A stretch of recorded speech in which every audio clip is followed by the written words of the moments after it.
So today I'm going to be looking at the 505 timer that is going to be used in a circuit that I'm going to build on a breadboard.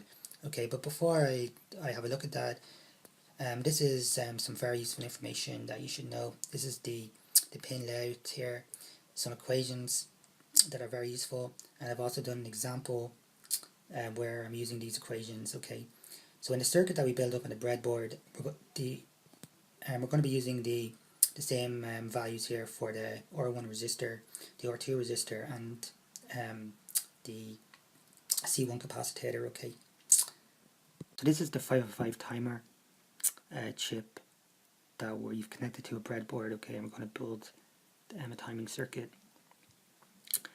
So we can clearly see here that pin 1 is located here. Okay, we know this because on the actual chip itself there's a notch, okay, and that indicates where pin 1 is. So if we go in an anti-clockwise fashion around this chip, we can see that that's pin 2, pin 3, pin 4, pin 5, pin 6, pin 7 and pin 8. Okay, so I'm just going to go around the chip now and explain what connections I've made to each pin. Okay, so pin 1 is connected, pin 1 is ground and it's connected to the ground on our power rail here. Okay,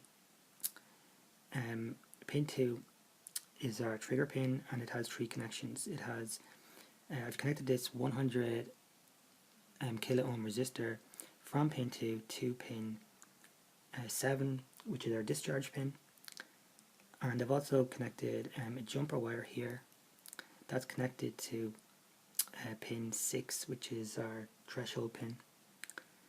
Okay, and last but not least, I have this 47 microfarad capacitor that I've connected. It's connected from pin 2 to the ground on our power rail. Okay, now this capacitor is polarized, so you connect the negative part of it to the ground rail. The negative part is located here. Like you can see that it has this like a stripe on it here. We'll connect that pin onto the ground on our power rail. Okay, so pin 3 is our output, and I've connected a 390 ohm resistor to it to limit the current going into this red LED. So the first pin here, or this leg I should say, is the anode. Okay, so it's the longer leg of the two. Okay, this leg here is called the cathode, and you'll notice this is the cathode side because there's a little it's like a little notch here on the LED. Okay, well, connect the take a jumper wire and connect the cathode leg to the ground of our power rail. Okay, pin 4, I have a jumper wire. It's the reset pin here, so that's connected to our positive voltage here on our power rail. Okay, pin 5 doesn't connect to anything, so it's connectionless. So pin 6 is our threshold pin, and it's already connected there. I just connected pin 2 to pin 6.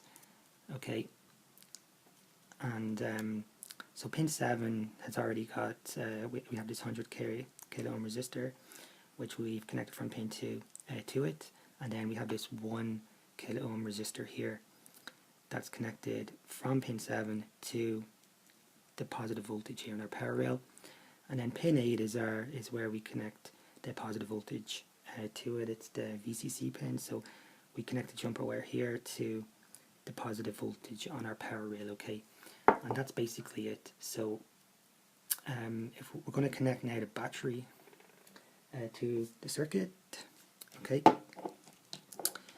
to see will it work. And so I've just connected the ground here, and then just the positive voltage here. So we can see that the LED comes on and it goes off. So we calculated the period to be around 6.52 seconds. The time that it should be on is 3.28 seconds, and the time it should be off is 3.24 seconds. So you can see there that it seems to work nicely. Okay.